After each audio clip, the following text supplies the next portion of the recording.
रामकृष्ण अवधूत चिंतन श्री गुरुदेव दत्त धरी अवतार विश्वतारावया धरी अवतार विश्वतारावया अत्रीची अनुसया गरोदर ऋतुकाळ हेमंत नक्षत्र रोहिणी ऋतुकाळ हेमंत नक्षत्र रोहिणी शुक्ल पक्षी दिनी पूर्ण तिथी तिथी पौर्णिमा मास मार्गशीर्ष तिथी पौर्णिमा मास मार्गशीर्ष गुरु तो वासर उत्सव काळ एका जनार्दनी पूर्ण अवतार एका जनार्दनी पूर्ण अवतार निर्गुण निराकार आकारले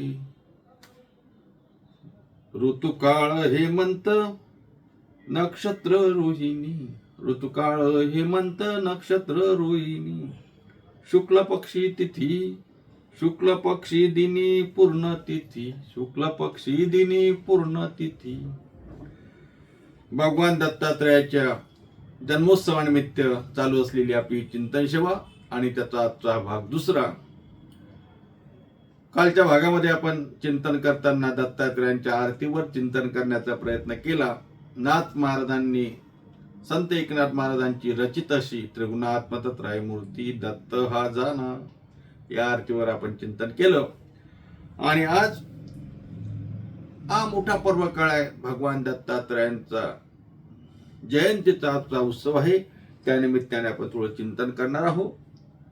भगवान दत्तात्रयाचे उपासक ज्यांना दत्तगुरूंचा साक्षात्कार झाला, ज्यांच्या गुरूंनी शांती ब्रह्मश्री संत एकनाथ महाराजांचे गुरु जनार्दन स्वामींनी नाथरायांना दत्तगुरूंची भेट घडवून आणली आणि दत्तगुरूचा साक्षात्कार करून दिला, तेव्हा नाथरायांनी दत्तगुरूंना अनुभवलं, बघितलं. कृपादृष्टी गुरूंची नाथरायांवरती झाली, दत्तगुरूंची झाली. ते नाथराय या अभंगातून दत्त जयंतीच्या निमित्तानं वर्णन करतात. धरी अवतार विश्वतारावया अत्रीची अनुसया गरोदर. दत्त जन्माचा हा पर्व काळ आहे आणि या पर्व काळी आपण दत्त जन्माचं थोडं चिंतन करू. विषय असा आहे, भगवान दत्तात्रय अवतरले, जन्माला आले, जयंती काय म्हणाल ते म्हणा. पण नाथराय मात्र जो शब्द इथे वापरतात तो शब्द असा आहे, धरी अवतार विश्व तारावया. नाथराय म्हणतात भगवंताने अवतार घेतला. अर्थात अवतार म्हणजे अवतरती आणि अवतरती म्हणजे अवतार म्हणजे अवतरती म्हणजे खाली येणे असं आहे. खाली प्रत्येक जण येतो, जीवही खाली येतो, संतही खाली येतात आणि देवही खाली येतो. तुम्ही आम्ही आपण जन्माला येतो ना, आपण जीव म्हणून जन्माला येतो. अगा कर्मे जैवरावे माऊली ज्ञानोबा म्हणतात की नाही, किंवा नाथराय म्हणतात केले कर्म झाले त्याची भोगाले उपजले मेले ऐसे किती. किंवा जन्म घेणे लागे वासनेच्या संगी. तुम्ही आम्ही या भूतलावर जन्म घेतो, जन्माला येतो म्हणजे खाली येतो. कशा करता? आपण केलेले कर्माचं फळ भोगण्यासाठी. अगा कर्मे जेवरावे किंवा जन्म घेणे लागे वासनेच्या संगी किंवा केले कर्म झाले ते जीव भोगाले. आणि मग जीवही येतो म्हणजे जीवही अवतरतो. संतही अवतरतात ना, आपल्याला माहिती आहे ना. आम्ही वैकुंठ वासी आलो याची कारणाशी बोलिले जे ऋषी साच भावे वर्ताया. तुकोबारा म्हणतात ना, आम्हीही येतो अवताराला, येथे उपकारासाठी आले गणजा वैकुंठी येथे उपकारासाठी. म्हणजे संतही येतात, जीव म्हणजे तुम्ही आम्ही सुद्धा येतो आणि देव सुद्धा अवताराला येतो. देव येत नाही महाराज, देवाला आणावं लागतं. मोठ्या माणसांना आणावं लागतं. गावात काही कार्यक्रम आहे, शहरात काही कार्यक्रम आहे, पंतप्रधान स्वतःहून येतील का? मुख्यमंत्री स्वतःहून येतील का? आमदार स्वतःहून येत नाही तर मग आमदाराला आणावं लागतं, मुख्यमंत्र्याला कार्यक्रमाला आणावं लागतं, पंतप्रधानाला तर आणावंच लागतं. कोणीही आणू शकतो का? नाही नाही नाही. तो सच्चा कार्यकर्ता असावा लागतो, निष्ठावंत असावा लागतो, पक्षाची वाढ करणारा असावा लागतो. तेव्हा साधे मुख्यमंत्री आणि पंतप्रधानाला आणण्यासाठी तर एवढे कष्ट आहेत महाराज, तर देवाला आणणं सोपं आहे का? नाही ना. पण देव सुद्धा या भूतलावर जन्माला येतात, अवताराला येतात. मी का सांगतो आहे?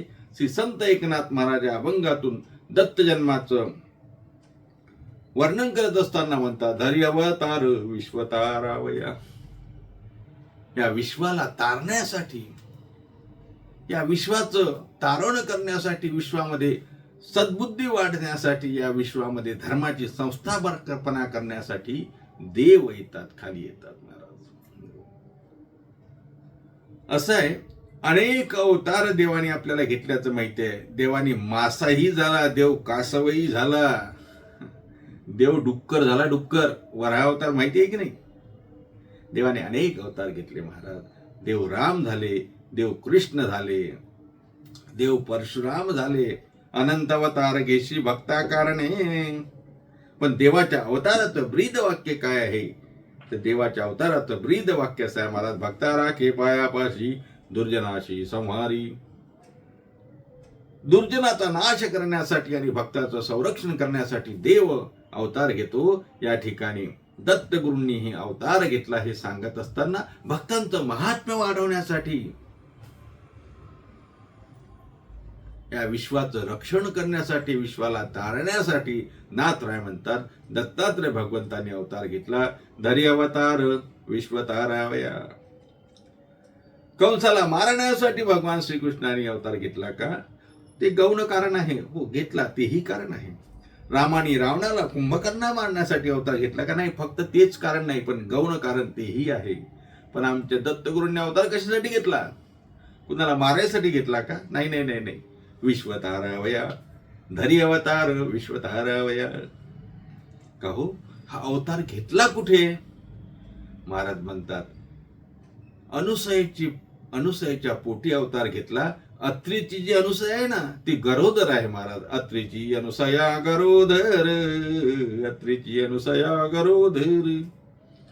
धरी अवतार विश्वतारावया, अत्रीची अनुसया गरोदर. आता महाराज असं आहे, देव कुठेही जन्माला, कुठेही अवताराला येतो का? हो, छत्रपती शिवराय जन्माला आले, कुठेही आले का? अहो, प्रखर राष्ट्रवाद ज्यांच्या नसानसात भरलेला आहे, अशा राजे शहाजीराजे आणि जिजाऊ मातीच्या चरणी शिवराय, पोटी शिवराय त्या ठिकाणी जन्माला आले महाराज. आपल्याला असं वाटते ना, छत्रपती जन्माला यावेत, पण आपल्या घरात नाही, दुसऱ्यांच्या. का? तिथे त्याग लागतो ना, कष्ट सहन करण्याची तयारी लागते, त्याग लागतो, मोह माया दूर करावी लागते. त्यावेळेला महापुरुष जन्माला येत असतात. इथे देव ज्या ठिकाणी जन्माला येतो, देव जिथे अवतार घेतो, तो कुळ काय असेल महाराज?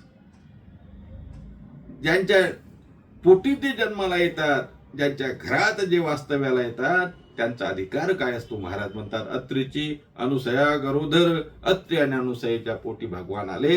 आता अत्री म्हणजे काय आणि अनुसया म्हणजे काय याचा विचार केला, विस्ताराने मी सांगणार नाही. अत्री म्हणजे जिथे कुठलाही म्हणजे नाही, त्रि आणि म्हणजे त्रिगुणाचा भेद नाही महाराज. जिथे सत्व रजतम बाधा नाही, सत्व रजतम बाधा नाही, सत्व नाही, रज नाही, तम नाही, राग नाही, लोभ नाही, क्रोध नाही, असे असलेले अत्री. अत्री जिथे हे त्रिगुण नाही, असे अत्री ऋषी. आणि हे अत्री ऋषींची पत्नी किती पतिव्रता अनुसया माता. अनेक उदाहरण आहेत महाराज, अनेक कथा अनुसया मातेच्या. ज्यावेळेला रामचंद्र प्रभू सोबत सीता माता वनवासाला गेल्यात, त्यावेळेला अनुसया मातेने सीता मातेला उपदेश केल्याचं आपल्याला ऐकायला मिळतं. मांडवी ऋषीची कथा आपल्याला माहिती आहे. एका पतिव्रतेने ऋषींनी शाप दिला की सूर्योदयापर्यंत तुझा पती त्या ठिकाणी मृत्युमुखी पडेल, त्या पतिव्रतेने सूर्यालाच उगू दिलं नाही महाराज, सूर्यालाच थांबवलं, म्हणजे खबरदार उगवला तर. आणि अशा वेळेला आता सूर्य उगवला नाही तर सृष्टीचक्र चालणार कसं, म्हणून अनेकांनी देवानी प्रयत्न केले. अनेक लोक त्या त्या पत्नीजवळ गेलेत आणि तिला सांगितलं, पतिव्रतेला सांगितलं की बाबा तुझा शाप मागे घे. ती घ्यायला तयार नव्हती. त्यावेळेला अनुसया मातेने सांगितलं की तू सूर्याला उगू दे, तुझ्या नवऱ्याला मी मरू देणार नाही. हा पतिव्रतेचा शब्द, एका पतिव्रतेने दुसऱ्या पतिव्रतेला दिलेला शब्द तुम्हाला सांगतोय. काय अनुसया माता एवढी पतिव्रता की मेलेला नवरा सुद्धा तिने तिचा जिवंत करून दिला. आपल्या पतींना स्नान झाल्यानंतर सण देण्यासाठी पाणी हवं म्हणून गंगेला जिने आणलं, एवढी पतिव्रता. मुळात जसं अत्री शब्दाचा अर्थ जिथे त्रिगुणारहित असलेले मुनी म्हणजे अत्री, तसं अनुसयेचा अर्थ काय महाराज? अ म्हणजे नाही, आणि जिथे असूया नाही म्हणजे जिथे द्वेष नाही, मत्सर नाही, तिला अनुसया असं म्हणतात. आणि मग जे त्रिगुणातीत आहे, जे त्रिगुणाच्या पलीकडचे आहेत, आणि जे असूया रहित आहे, जिथे कुठेही द्वेष नाही, मत्सर नाही, अशा पती पत्नीच्या पोटी दत्तात्रय येतात. म्हणून महाराज म्हणतात अशी अनुसया, अशी अत्रीची अनुसया ती गरोदर आहे. दर्यवतार विश्वतारावया, अत्रीची अनुसया गरोदर, अत्रीची अनुसया गरोदर. पण आता अत्रीची अनुसया गरोदर या पदावर जाण्या अगोदर थोडा अनुसया मातेचा आपल्याला इतिहास सांगितला पाहिजे. अनुसया माता एवढी पतिव्रता महाराज, एवढी पतिव्रता, सर्वत्र त्रिभुवनामध्ये अनुसया मातेची कीर्ती पसरली. नारद मुनीने जी कीर्ती, आता नारद मुनी म्हणजे आपल्याला माहिती आहे पत्रकार इथून तिथे तिथून येते. नारद मुनीला माहिती होतं अनुसया मातेची कीर्ती खूप मोठी आहे आणि ती आणखी वाढावी म्हणून नारद मुनी एकदा कैलास लोकामध्ये गेले आणि कैलास लोकामध्ये गेले आणि पार्वती मातेच्या महालामध्ये गेले आणि विचारतात, आई साहेब आमचे भोलेनाथ कुठे आहेत? म्हणे कुठेतरी गेले असतील, बाहेर आहेत, नाही आहेत घरी. या या या नारदा या. सत्कार केला, घाली संताशी आसने, पूजा करी काय वाचा म्हणे. नारदांचा सत्कार केला आणि नारदांना विचारलं, नारदा कुठून आलात आपण? म्हणे काही नाही, भूलोकावरून आलो. म्हणे कसं काय चाललं भूलोकामध्ये? म्हणे छान चालू आहे, मस्त चालू आहे. काही विशेष बातमी? म्हणे काही विशेष नाही. नाही नारदा तुम्ही आले म्हणजे काहीतरी विशेष असणारच. नाही काही, म्हणे आईसाहेब काही विशेष नाही. तरी नाही काही नाही, पण पृथ्वी लोकामध्ये एक मात्र मोठी एक घटना आहे म्हणे, मोठी एक बातमी आहे की पृथ्वी लोकामध्ये अशी एक पतिव्रता आहे की ह्या त्रिभुवनामध्ये सुद्धा अशी पतिव्रता आपल्याला शोधून सापडणार नाही. एवढी मोठी पतिव्रता आहे, तिचं नाव आहे अनुसया. आता पार्वती मातेला असं म्हटल्यानंतर, पार्वती माता पतिव्रता आहे की नाही? आहे ना.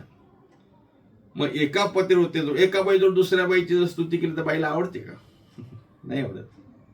मग पार्वती मातेसमोर अनुसया मातेची स्तुती झाली आणि पार्वती मातेला असं वाटलं आपल्यापेक्षा मोठे कोणीतरी, आपण शंकराची बायको. म्हणे नाही असं कसं शक्य आहे? म्हणे हो असंच आहे. नारद मुनी आपले ठीक आहे म्हणे, आईसाहेब मी येतो. नारद मुनी तिथून निघाले आणि मग आमच्या लक्ष्मी मातेकडे गेले. नमस्कार, या नारदा बसा नारदा. पाद्यपूजा झाली, नारदांचा सत्कार झाला. कसं काय नाही केलं? म्हणे काही नाही, आलो असं भूलोकावरून. कसं काय चाललं भूलोकामध्ये? काही नाही म्हणे, विशेष काही नाही. नाही काहीतरी असणार ना. जसं पार्वती मातेने विचारलं तसं आमच्या लक्ष्मी मातेने विचारलं आणि मग सांगितलं नारदांनी. आताच म्हणे मी कैलासाहून आलो, तिथेही हाच प्रश्न झाला. तिथेही मी सांगितलं की पृथ्वी लोकावर अशी एक माता आहे, अशी एक पतिव्रता आहे जी जगतामध्ये कुठेच नाही. नवे सर्वश्रेष्ठ पतिव्रता अनुसया आहे. लक्ष्मी मातेला सुद्धा थोडा गर्व झाला महाराज. आणि लक्ष्मी माता आमची म्हणते माझ्यापेक्षा मोठी पतिव्रता? नारद म्हणतात माते मी तुमच्या पतिव्रत्यावरती शंका घेत नाही, पण एक सांगू का, त्रिभुवनामध्ये एकच सर्वात मोठी श्रेष्ठ पतिव्रता आहे सध्याच्या काळामध्ये, ती अनुसया. लक्ष्मी मातेला पण आश्चर्य वाटलं, महाराज असं कसं काय हो, माझ्यापेक्षा मोठी. आणि नारद मुनी तिथून निघाले, ब्रह्मलोकात गेले. आणि ब्रह्मलोकामध्ये गेल्यानंतर सावित्रीबाईकडे गेले. आणि सावित्री मातेला सुद्धा तिथे सुद्धा हाच प्रश्न झाला. तिथे सुद्धा नारदांनी हीच बातमी सांगितली की भूलोकामध्ये, त्रैलोक्यामध्ये सध्याच्या काळामध्ये एकच पतिव्रता आहे, ती म्हणजे अनुसया, आणि ती सर्वश्रेष्ठ पतिव्रता आहे. आता तिन्ही देवपत्नींना नारदांनी ही जी बातमी दिली, ही बातमी म्हणजे कशी होती बातमी, सनसनाटी. आताच्या काळात आपले जे सध्याचा जो मीडिया आहे ना, मीडियामध्ये सनसनाटी दर्शवणारी बातमी, सर्वात श्रेष्ठ अनुसया माता. आता तिघीही चलबिचल झाल्या हो. तिघींनीही एक दुसरींना फोन लावला असेल, त्यावेळेस मोबाईल नसेल तर तसा लावला असेल. त्यावेळेला इथून तिथे बोलायचे म्हणतात, मोबाईल नव्हते. का ग लक्ष्मीबाई, काय नारद मुनी येऊन गेले? हो म्हणे, आमच्याकडे येऊन गेले. घ्या कॉल मध्ये सावित्रीबाईला. सावित्रीबाईला कॉन्फरन्स मध्ये घेतलं असावं आणि सावित्रीबाईलाही तेच सांगितलं. का ग म्हणे, आत्ताच नारद मुनी येऊन गेले, असं असं झालं. असं भूतलावरती आपल्यापेक्षा श्रेष्ठ कोणीतरी पतिव्रता आहे? कोण असेल ही पतिव्रता? म्हणजे अनुसया नाव सांगितलं. बस, आपल्यापेक्षा मोठी. करायचं काय? नाही नाही नाही, काही करून आपल्याला तिचं सत्व हरण केलं पाहिजे. बघा, एका महिलेचं सत्वहरण करण्यासाठी या तिन्ही महिला एकत्रित झाल्या. असं म्हणतात भाऊ, महिलांचे पाय महिला तोडतात म्हणून. काय माहिती नाही आपल्याला, पण या कथेतून तर असं दिसते की या तिन्ही महिला एकत्र झाल्या आणि सर्वश्रेष्ठ पतिव्रता असल्या अनुसयेचं सत्वहरण करण्याची डोक्यामध्ये त्यांच्या आयडिया आली, डोक्यामध्ये त्यांच्या कल्पना सुचली. झालं, काय करायचं? नाही नाही म्हणे, येऊ द्या आपले पती, आल्यावर त्यांना सांगू आपण, काहीतरी उपाय करा, हिचं सत्वहरण करा. ठरलं तिघींचंही. इकडे भगवान शंकर आलेत, विष्णू भगवान आले वैकुंठामध्ये, कैलासामध्ये आमचे शंकर भगवान आले, ब्रह्मलोकामध्ये ब्रह्मदेव आले. आणि पाहतात, का ग कुठे आहे? बायको बोलायलाच तयार नाही. रुसली ना बायको, कोपगृहात जाऊन बसली. पूर्वीच्या काळी कोपगृह होते, आता काय आपलं 1 BHK 2 BHK, कुठलं कोपगृह कुठलं काय. पूर्वी बायकांना राग आला ना तर कोपगृहात जाऊन बसायचे आणि मग नवरा समजूत घालायला कोपगृहात जायचं. आपल्याला माहिती आहे ना, राम भगवान रामचंद्र ज्यावेळेला कौशल्य मातेच्या उदरामध्ये होते, किंवा तिनेही राण्यांच्या उदरामध्ये ज्यावेळेला लक्ष्मण, राम, भरत, शत्रुघ्न होते, त्यावेळेला आपले हे गेले होते ना दशरथ राजे, त्यावेळेला ते काही काही कोपगृहात जाऊन बसले. मी का सांगतोय, पूर्वीच्या काळी असं राग आला की बायका कोपगृहात जाऊन बसायच्या. त्या तिन्ही, सावित्री ब्रह्मलोकात आपल्या कोपगृहामध्ये, पार्वती माता कैलासामध्ये आपल्या कोपगृहामध्ये, आणि वैकुंठामध्ये लक्ष्मी माता आपल्या कोपगृहामध्ये जाऊन बसल्या. तिन्ही देव आपापल्या महालामध्ये गेल्यानंतर विचारतात, का ग काय झालं, का रुसली? आणि मग का रुसली विचारल्यावर पार्वतीनं शंकरजीला झालेली कथा सांगितली. म्हणजे कोणीतरी एक ती पृथ्वी तलावर अनुसया आहे आणि ती म्हणे अशी पतिव्रता आहे की आमच्यापेक्षा श्रेष्ठ आहे म्हणतात.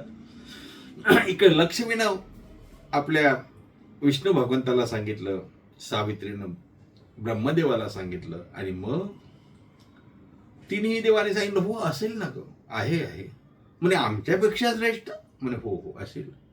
काही चालणार नाही, त्या अनुसयेचं सत्वहरण करण्यासाठी आपण निघा. आमच्या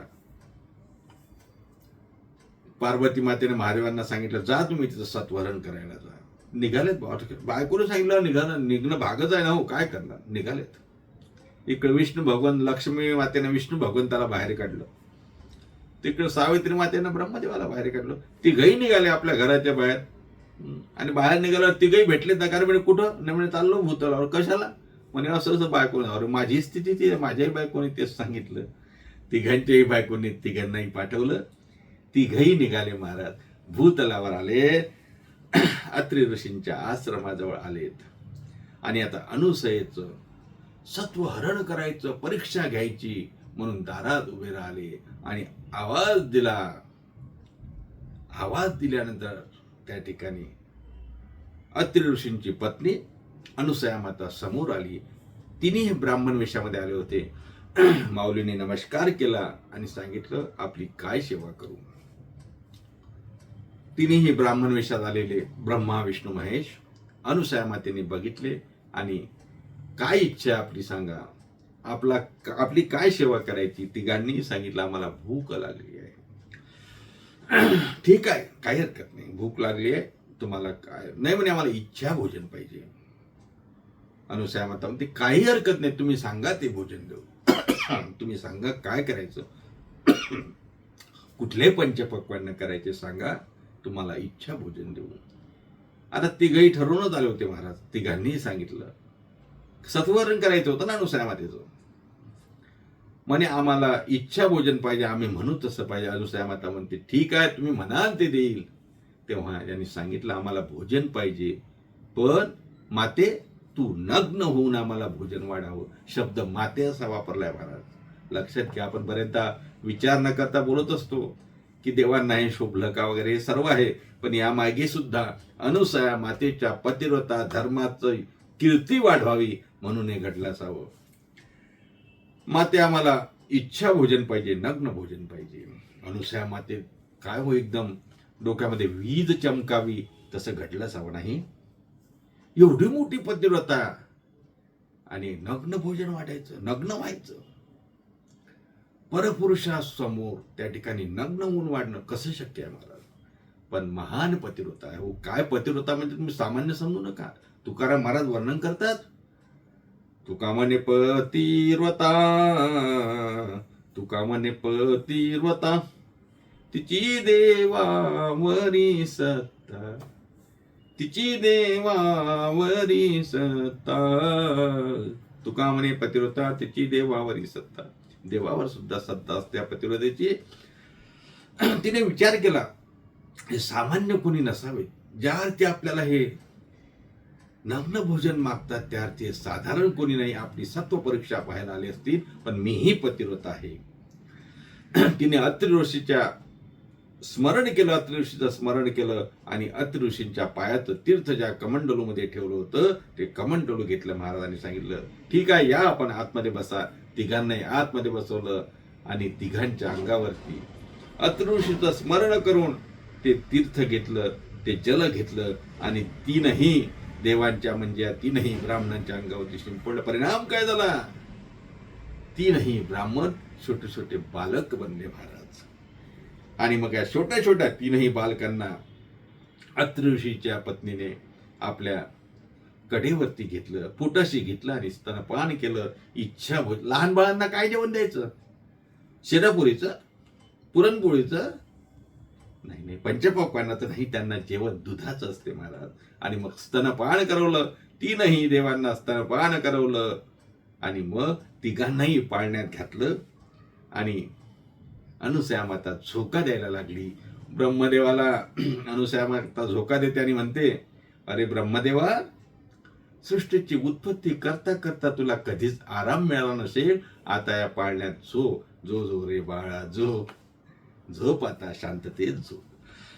विष्णू भगवंताला अनुसया माता म्हणते, अरे विष्णू भगवंता, नेहमी दिवसभर रात्रभर तुला एकच काम आहे, प्रत्येकाचं पालन पोषण करायचं. आता तरी थोडा शांत बस, नीज आता आराम कर, विश्रांती घे. भगवान शंकरालाही झोका देताना अनुसया माता म्हणते, अरे दिनरजनी, तुझा एकच धंदा आहे, संहार करण्याचा आहे पृथ्वी चक्रावरती. शांत हो, थोडा नीज, थोडा आराम कर, थोडा विश्रांती घे. आणि झोका द्यायला लागली. महाराज अत्रि ऋषी आलेत. अत्रि ऋषीनेही बघितलं. गोड गोमटे असे तीनही बाळ बघितले. अत्रि ऋषींना सुद्धा आनंद झाला. अनुसया मातेने झालेली कथा सांगितली. असं असं घडलं. अत्रि ऋषींच्या लक्षात आलं की हे साधारण गोष्ट नाही. हे कोण आहेत. अत्रि ऋषींना समजलं, महाराज हे ब्रह्मा विष्णू महेश आहेत. 8 दिवस झाले, 10 दिवस झाले, 1 महिना झाला, 2 महिने झाले, 3 महिने झाले. ब्रह्मा विष्णू महेश अत्रि अनुसयेच्या आश्रमामध्ये. तिकडे देवपत्नींना काळजी पडली, म्हणे आमचे हे गेले अजून आलेच नाही हो, कुठे गेले असतील एवढा वेळ. मग काय करू, कुठे गेले, काय गेले. तिघी जणांनी नारदांचा स्मरण केलं. स्मरण केल्या केल्या नारद आले ना, नारायण नारायण नारायण. तिघी देवपत्नींनी म्हणजे पार्वती, लक्ष्मी आणि सावित्री मातेने विचारलं, नारदा अरे आमचे गेलेले अजून आले नाही. म्हणे कसे येतील, तुम्ही सत्व परीक्षा घ्यायला पाठवलं ना, तुम्ही त्या ज्येष्ठ पतिव्रतेची परीक्षा बघायला पाठवलं. अहो त्या अनुसया मातेने तुमच्या नवऱ्यांना बालक करून ठेवलं, बालक. मग आता काय करायचं, काय करायचं, जा तिथे, जा शरण जा त्या मातेला आणि घ्या आपले नवरे सोडून. महाराज तीनही देवपत्नी म्हणजे माता पार्वती, माता लक्ष्मी, माता सावित्री, तिघी अनुसया अत्रि अनुसयेच्या आश्रमामध्ये आलेत आणि नमस्कार केला आणि सांगितलं, आम्ही पार्वती, लक्ष्मी, सावित्री, आमचे नवरे तुमच्याकडे तुमची सत्व परीक्षा घ्यायला आलेत, आम्हाला आमचे वापस करा. अनुसया माता म्हणते, हो तुमचे नवरे कुठे आहेत. म्हणे तुमच्याकडे आले होते, तुम्ही काहीतरी जल शिंपडलं आणि त्यांना बालक केलं असं आम्ही ऐकलं, कुठे आहेत आमचे नवरे. अनुसया माता म्हणते, आहेत ना, ते पाळण्यात आहे, घेऊन जा तुमचे नवरे. तुम्ही द्या ना. नाही, तुमचे नवरे तुम्ही घेऊन जा. आणि मग पार्वती माता पाळण्याजवळ गेली, तशीच वापस आली. हो ती गई बाळ सारखेच ना, लहान लहान बाळ, एक दोन महिन्याचे बाळ काय ओळखू येतात का. वापस आली. लक्ष्मी माता म्हणते, अगं तुला ओळखू येत नाही तुझा नवरा, मी जाते. लक्ष्मी माता गेली. तिला सुद्धा विष्णू भगवान कोणते कसं कळणार, कारण हे छोटी छोटी बाळ होते. सावित्री गेली, तिघांनाही आपले नवरे कळले नाहीत. ते पुन्हा आणखी अनुसया मातेला नमस्कार केला आणि सांगितलं, माते तू महान पतिव्रत आहे, आम्हाला आमचे नवरे कळत नाही, तूच दे. अनुसया माता म्हणते, अहो तुम्ही पतिव्रत आहे ना, कमीत कमी पतिव्रत दुसऱ्याला ओळखलं नाही तरी चालेल, पण स्वतःचा नवरा तरी ओळखता यावा की नाही. तुम्हाला तुमचा नवरा ओळखता येत नाही, कसल्या पतिव्रता तुम्ही. अर्थात या तीनही देवपत्न्यांचा त्या ठिकाणी गर्भहरण झालं. अनुसया मातेनी पुन्हा जल शिंपडलं. तीनही बालकाचे ब्रह्मा विष्णू महेश त्या ठिकाणी साक्षात उभे झाले आणि तिन्ही देवपत्नींना ते सुपूर्द केले महाराज. आणि जायला निघाल्यानंतर मग मात्र अत्रि आणि अनुसयाने प्रार्थना केली, अरे तुम्हाला मी या ठिकाणी लहान बाळ म्हणून स्तनपान केलं, माझं वात्सल्य प्रेम त्या ठिकाणी जागृत झाला, आता तुम्ही निघून गेले तर आमचं घर खाली होईल, आम्हाला करमणार नाही, तुम्ही इथेच राहा असं म्हटलं. आणि त्या ठिकाणी मग तीनही देव एका ठिकाणी एका अंशामध्ये झाले आणि अत्रि अनुसयेकडे राहू म्हणून सांगितलं. तिथे वर दिला. अत्रि अनुसयेने वर मागितला की आमच्या पोटी आपण जन्माला यावं. ब्रह्मा विष्णू महेश तिन्ही देवतांनी सांगितलं की माते आम्हालाही तुझ्या पोटी जन्माला यायचं आहे आणि वर दिला की आम्ही तुझ्या पोटी जन्माला येऊ. महाराज म्हणतात असा वर दिल्यानंतर मग हे तिन्ही देव एक रूपाने येण्यासाठी अवतार धारण करण्यासाठी आले आणि अत्रीची अनुसय गरोदर झाली. महाराज वर्णन करतात, धरी अवतार विश्वतारामया अत्रीची अनुसया गरोदर, अत्रीची अनुसया गरोदर, अत्रीची अनुसया गरोदर. मग पुढे अत्रि महाराजांची अनुसया देवी त्या ठिकाणी गरोदर राहिली. गरोदर झाल्यानंतर आपल्या 9 महिने 9 दिवसानंतर अत्रि अनुसयेच्या म्हणजे अनुसया मातेच्या पोटी 3 बालक जन्माला आले, जे ब्रह्मा विष्णू आणि महेश. ब्रह्मा म्हणजे सोम म्हणजे चंद्राच्या रूपाने, विष्णू म्हणजे दत्त भगवंत साक्षात, आणि तिसरे शंकरजी म्हणजे दुर्वास. असे 3 रूपाने ते जन्माला आले. मोठे झालेत, बालक मोठी झालेत आणि मोठी झाल्यानंतर आपापल्या कार्यात निघून जातो म्हणून सांगितल्यानंतर पुन्हा आणखी अनुसया मातेने आणि अत्रिदेवाने त्यांना सांगितलं इथेच राहा. तेव्हा तिघांचंही एक रूम होऊन दत्त भगवान त्या ठिकाणी राहायला लागले. अशी दत्त जन्माची आख्यान कथा आहे. नाथराय वर्णन करतात. एका जनार्दन म्हणे दत्तात्रय जन्म कथन भावे करिता श्रवण मनोरथ पूर्ण श्रोती यांची. महाराज असं आहे, अशी ही भगवान दत्तात्रयाच्या जन्माची कथा आहे. अनेक ठिकाणी वेगवेगळ्या पद्धतीने पण कथा आलेल्या आहेत, पण प्रचलित कथा आपल्याकडे जी समजल्या जाते ही कथा आहे. आणि याच कथेच्या आधारावर जर विचार केला तर आजच्या दिवशी दत्तात्रय महाराज जन्माला आले. महाराज वर्णन करतात, धरी अवतार विश्वतारावा, विश्वाचं तारण करण्यासाठी अनुसयेच्या पोटी भगवान जन्माला आले, अवताराला आले. तो दिवस कोणता होता, काळ कोणता होता, त्याचं वर्णन करताना महाराज म्हणतात ऋतुकाळ हेमंत नक्षत्र रोहिणी, हेमंत ऋतू रोहिणी नक्षत्र आणि शुक्ल पक्षी देणे पूर्ण तिथी आणि मार्गशीर्ष शुक्ल पूर्ण तिथी म्हणजे पौर्णिमा. या पौर्णिमेच्या दिवशी, मार्गशीर्ष पौर्णिमेच्या दिवशी भगवान दत्तात्रयाचा जन्म असल्यामुळे महाराज पुढे सुद्धा वर्णन तिथीचं करतात. तिथी पौर्णिमा मास मार्गशीर्ष, तिथी पौर्णिमा मास मार्गशीर्ष, गुरु तो वासर उत्सव काळ. गुरुवार होता, मार्गशीर्ष पौर्णिमा होती आणि त्या दिवशी भगवान दत्तात्रय जन्माला आले. हा अवतार महाराज अंश अवतार नाही, आवेश अवतार नाही, हा पूर्ण अवतार आहे. महाराज वर्णन करतात, एकनाथ महाराज वर्णन करताना म्हणतात एका जनार्दनी पूर्ण अवतार. हा अवतार कसा आहे, एका जनार्दनी पूर्ण अवतार, निर्गुण निराकार आकारले, निर्गुण निराकार आकारले, निर्गुण निराकार निर्गुण निराकार असलेला भगवान आकाराला आला. तिनं शिरे सात सगुण रूपामध्ये त्या ठिकाणी भगवान जन्माला आले. आणि दत्तगुरूंनी या विश्वाचं रक्षण, विश्वामध्ये धर्म संस्थापना करण्याचं काम केलं. गुरु म्हणून गुरुची महती काय आहे, दत्तात्रयाने गुरु म्हणून नाथपंथाला मोठी दीक्षा दिली. सर्वत्र गुरु म्हणून दत्तात्रय वावरतात. आजही दत्त भगवान सर्वत्र संचार करतात. आपल्याला माहिती आहे ते कुठे जेवतात, कुठे भिक्षा मागतात, कुठे झोपतात, कुठे आंघोळ करतात. तो एक स्वतंत्र विचार आहे, त्याचंही चिंतन आहे.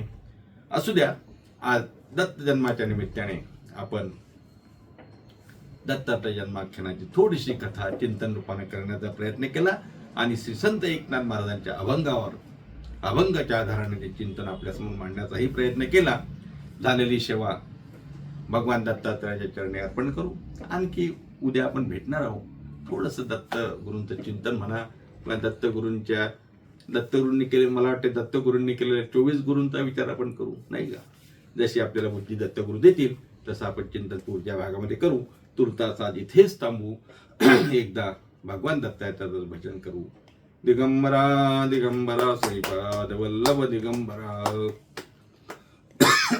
दिगंबरा दिगंबरा श्रीपाद वल्लभ दिगंबरा, दिगंबरा दिगंबरा श्रीपाद वल्लभ दिगंबरा, श्रीपाद वल्लभ दिगंबरा, श्रीपाद वल्लभ दिगंबरा, दिगंबरा दिगंबरा श्रीपाद वल्लभ दिगंबरा. कुंडलीक वरदे विठ्ठल श्री ज्ञानदेव तुकाराम दत्तात्रय जनार्दन श्री एकनाथ माऊली ज्ञानेश्वर महाराज की जय. जगद्गुरु तुकाराम महाराज की जय. शांती ब्रह्म श्री संत एकनाथ महाराज की जय. अवधूत चिंतन श्री गुरुदेव दत्त.